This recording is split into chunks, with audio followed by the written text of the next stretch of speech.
maybe the US authorities, German authorities, French authorities have read your book then? Because what have you felt about the fact that they seem to realize the power of street mass mobilization?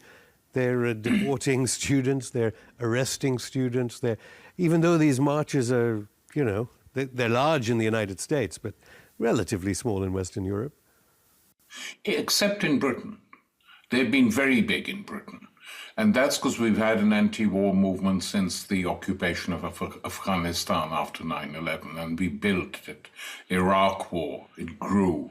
So people, a layer of people, young and old, were prepared to come out and did so in huge numbers. We've now had 27 big demonstrations in all in London, and the Labour government now, under Stammer and his gang, are trying to stop them, putting pressure, arresting people, dragging anti-war Jews into police stations. They did that to a guy who was actually a very old guy who'd been in one of the camps during the Second World War. They took him in just to sort of harass. Obviously, they let him go.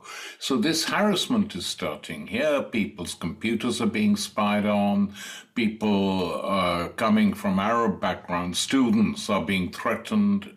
One step out of line, you could be deported too.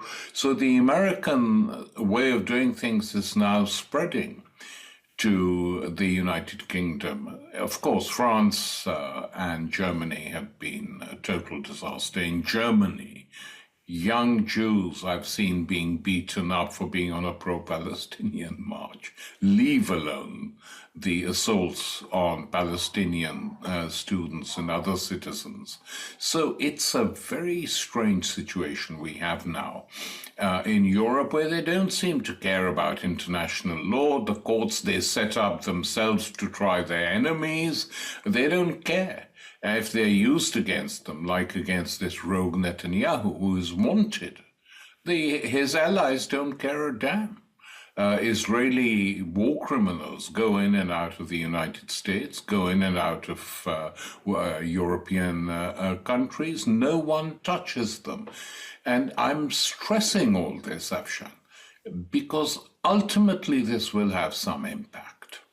You know, ultimately people will remember. And if the Israelis think they've got away with this for eternity, and they're going to join the Americans and Trump and make Gaza into a holiday center, it won't end like that. That's one phase.